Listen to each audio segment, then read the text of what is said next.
Good evening to all of you. मैं doctor Sarla. आज का हमारा विषय है भारतीय संविधान और उसमें जो इम्पोर्टेंट क्वेश्चन है उनको लिए हमने। फर्स्ट हमारा क्वेश्चन है, राज्यसभा की एकांतिक शक्ति के अंतर्गत कौन सा आर्टिकल आता है। ये आईएएस में कई बार क्वेश्चन पूछा गया है। राज्यसभा की एकांत शक्ति के अंतर्गत कौन सा अनुच्छेद आता है, तो ये आर्टिकल 249 अनुच्छेद 249। यहाँ राज्यसभा की बात आई है। तुम राज्यसभा देखिए, हम बात करें संसद पार्लियामेंट।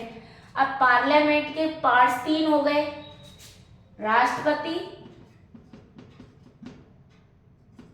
लोकसभा और राज्यसभा। यहाँ राज्यसभा की बात आई है तो संसद का उल्लेख आर्टिकल 7(9) में मैंने अपने नाम से भी कोऑर्डिनेट किया था।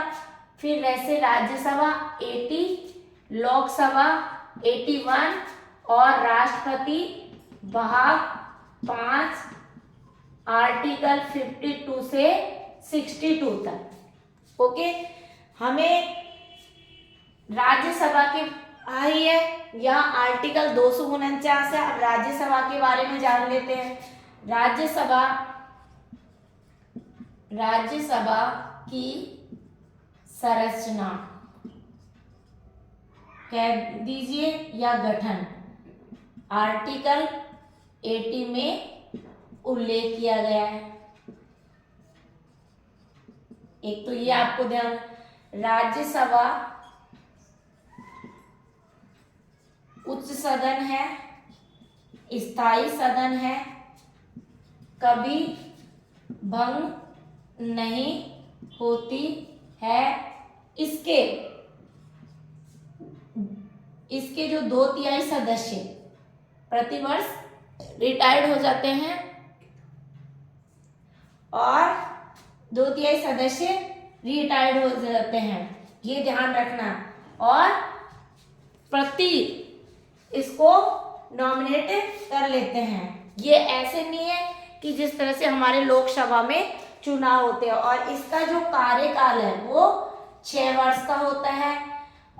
प्लस में इसके 2/3 सदस्य, यहाँ ये ध्यान रखना है आपको, 6 वर्ष। और इसका जो सदस्य है वो क्या कहलाते हैं, एमपी कहलाते हैं, मेंबर ऑफ पार्लियामेंट। और हिंदी में बोलते हैं सांसद, हिंदी में सांसद बोलते हैं। और सांसद बनने के लिए एज कितनी लिमिटेशन, 30 वर्ष। अब एक और इसमें डीपली ये ध्यान रखना है कि जब राज्यसभा का चुनाव के लिए मेंबरशिप बनने के लिए ये जरूरी है कि वहाँ की उसकी कॉन्स्टिट्यूंसी में, आप ये जरूरी नहीं है कि उसकी कॉन्स्टिट्यूंसी में उसका नाम हो तभी वो राज्यसभा के लिए अपीयर्ड हो सकता है। ये भी आपको क्लियर करना है। फिर हम बात करें नेक्स्ट क्वेश्चन की। भारतीय संविधान के अंतर्गत संसद के सदस्यों के विशेषाधिकारों तथा उन्मुक्तियों को कौन सा एक प्रावधान निर्धारित करता है, तो ये जो प्रावधान निर्धारित करता है वो 105 आर्टिकल 105 ये निर्धारित करता है। संसद आएगी, संसद का उल्लेख अनुच्छेद 79 में किया गया है। संसद के 3 अंगों से मिलकर बनती है, 3 पार्ट होते हैं, राष्ट्रपति, लोकसभा और राज्यसभा। ये क्लियर है। अब देखिए नेक्स्ट क्वेश्चन है, लोकसभा में राज्यवार सीटों का आवंटन किस वर्ष 1971 की जनगणना पर आधारित है। यह निर्धारण किस वर्ष तक मान्य यथावत रहेगा, तो ये जो निर्धारण है 2026 तक यथावत रहेगा। देखिए हमारे जो राजस्थान सरकार है उसमें वर्तमान में हमारे जिले हो गए 50 जिले हो गए। राजस्थान में 50 जिले हो गए हैं, ठीक है। पहले 33 थे, 19 नए बन गए, ये चीज ध्यान। और 3 संभाग बन गए हैं, बांसवाड़ा, सीकर और पाली। ये क्लियर है। तो हमें जब ये बात आई कि ये यथावत, तो ऐसे नहीं कि हमारे जो राजस्थान में 200 विधानसभा क्षेत्र है, तो वर्तमान में जो 25 नवंबर को चुनाव हुए हैं वो 199 जो विधानसभा है उनके चुनाव हुए, क्योंकि एक पे किसी की डेथ हो गई थी लक्ष्मण एरिया से। तो इस कारण कि जब हमारा ये दायरा बढ़ा है ना, जिले बढ़े हैं, तो आपके दिमाग में पुट ओवर हुआ है कि भाई 50 जिले हो गए तो 50 हो गए, नहीं। ये जो हमारी विधानसभा है या लोकसभा सीटें हैं वो 2026 तक एज इट इज रहेगी। कि जैसे फॉर एग्जाम्पल राजस्थान में अभी 16वीं विधानसभा के चुनाव हुए, ठीक है। टोटल विधानसभा सीटें 200 थी, ओके।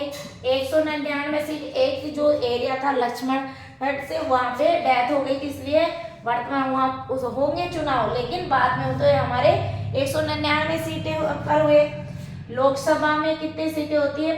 टोटल 552। वर्तमान में 500 कितनी है? 545 के चुनाव होते हैं, 2 एग्लो इंडियन जो होते हैं। इधर राज्यसभा में 250, टोटल कितने हैं? 250। वर्तमान में है कितने हैं? टोटल 250 और 245, 12 सीधे राष्ट्रपति के द्वारा मनोनीत किए जाते हैं, जिन्होंने साहित्य या समाज सेवा के क्षेत्र में अमूल्य योगदान रहता है, वो 12 राष्ट्रपति के द्वारा सीधे मनोनीत कर लिए जाते हैं बाकी के चुनाव के द्वारा।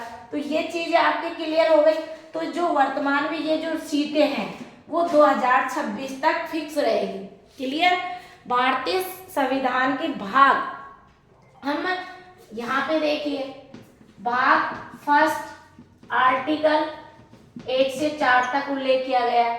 फर्स्ट में क्या गया कि भारत राज्यों का संघ है, भारत राज्यों का संघ है, भारत राज्यों का संघ है। किसमिस नहीं कर रही ताकि आपको ऐसे कोऑर्डिनेट कर रही हो, कॉन्सेप्ट क्लियर हो जाए। भारत राज्यों का संघ है, आर्टिकल भाग फर्स्ट और आर्टिकल अनुच्छेद 1 में ये बात कही गई है, ठीक है। अब अनुच्छेद 2, भाग फर्स्ट और अनुच्छेद 2 कि नए राज्यों का प्रवेश, नए राज्यों का प्रवेश और स्थापना। अब देखिए नए राज्य का प्रवेश और स्थापना, ठीक है। और थर्ड अनुच्छेद में क्या है कि भारतीय संसद को पावर है कि वो दायरा बढ़ा सकती है, नए राज्य का निर्माण कर सकती है या समायोजन कर सकती है। तो जब ये जो विधानसभा क्षेत्र और लोकसभा सीटें बढ़ेंगी तो वो 2026 के बाद में ही बढ़ सकती है, उससे पहले चाहे जिले बढ़ जाए, एरिया बढ़ जाए, लेकिन सीटें पे इतने ही चुनाव होंगे। ये ध्यान रखना है कि 2026 तक। अभी जो हमारे चुनाव हुए 16 विधानसभा वो 200 ही है। उधर देखेंगे लोकसभा सीटें लोकसभा के चुनाव होंगे तो में भी उन पे ही कितनी लोकसभा है टोटल, इन पे ही चुनाव होंगे। ये चीजें क्लियर है। तो इस तरह से आप कोऑर्डिनेट करके पॉलिटिकल साइंस में जो संविधान के क्वेश्चन है बहुत इजी है। और अब देखिए और इजी बना देते इसका आप स्क्रीनशॉट ले सकते हैं। अब देखिए राष्ट्रपति और राज्यपाल को किस तरह से जोड़ोगे आप।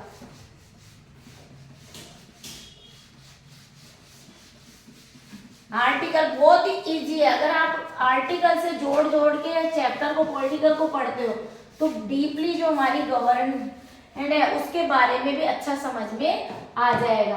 अब देखिए यहाँ अपन बात करें राष्ट्रपति का, बहुत इजी तरीके से समझाती हूँ आपको। और इधर से हम राज्यपाल,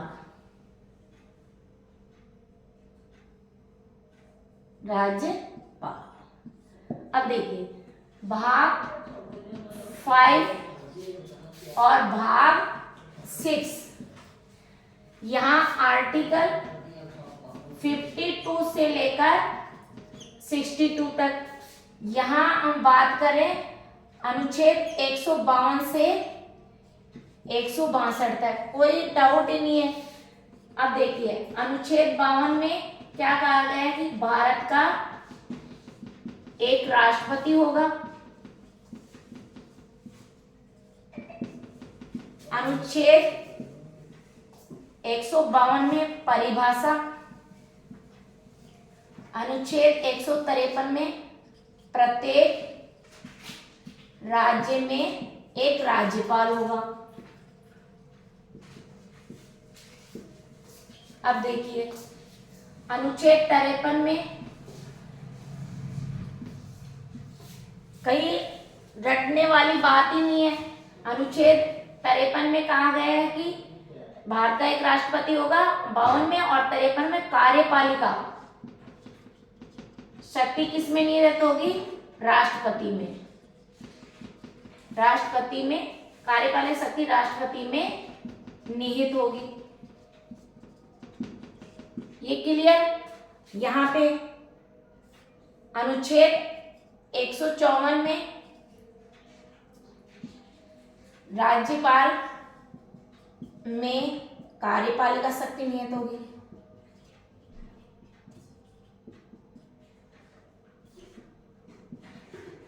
निहित होगी। फिर देखिए अनुच्छेद 54 में, अब आप जानते हो कि राष्ट्रपति का निर्वाचन, राष्ट्रपति का निर्वाचन मंडल, निर्वाचन मंडल, राष्ट्रपति का निर्वाचन मंडल। अब देखिए राष्ट्रपति में कौन कौन पार्टिसिपेट करते हैं, कौन कौन भाग लेते हैं? संसद के दोनों सदनों के निर्वाचित सदस्य, ये चीज निर्वाचित रख लेना। संसद के दोनों सदनों के निर्वाचित सदस्य, चाहे लोकसभा हो चाहे राज्यसभा हो। फिर विधानसभा और विधान परिषद के निर्वाचित सदस्य जो निर्वाचित होंगे, और दिल्ली और पौंडीचेरी, बस निर्वाचित वर्ड लर्न कर लो। दिल्ली और पौंडीचेरी केंद्र शासित प्रदेश के लिए लोग पार्टिसिपेट करेंगे। यहाँ तक क्लियर?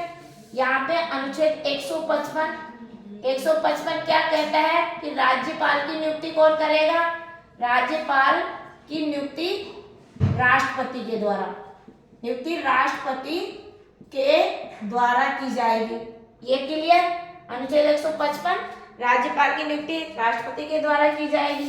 फिर यहाँ देखिए अनुच्छेद 155, अब यहाँ राष्ट्रपति के निर्वाचन की रीति, राष्ट्रपति के निर्वाचन की रीति। अनुच्छेद 156 राष्ट्रपति के पद की पदावधि, अनुच्छेद 57। फिर राष्ट्रपति पुनः पात्रता, राष्ट्रपति पद के लिए पुनः यानी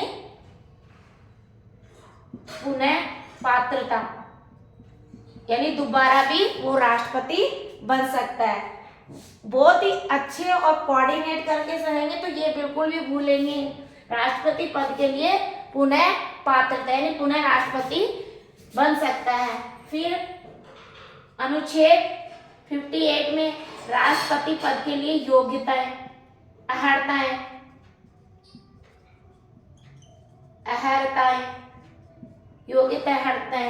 फिर अनुच्छेद 59 में क्या करते हैं? शर्तें। फिर 60 में शपथ और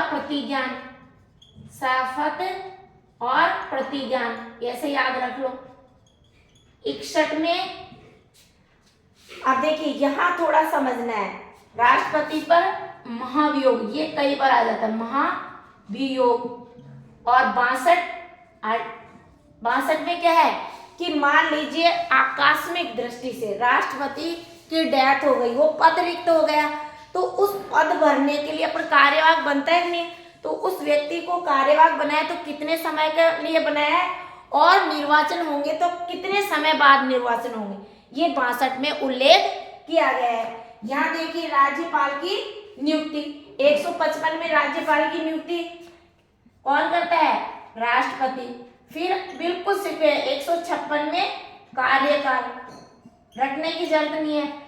अनुच्छेद 157 में आप जब जब कॉन्सेप्ट आपको लगे कि यहाँ उलझ रहे हैं तो कहीं इश्यू ही नहीं है कि भाई यहाँ उलझ रहे हैं, तो राज्यपाल 57 में योग्यता है, अनुच्छेद 158 में शर्तें, अनुच्छेद 158 में शर्तें, और अनुच्छेद 159 में क्या है, शपथ या प्रतिज्ञान, शपथ या प्रतिज्ञान राज्यपाल के लिए।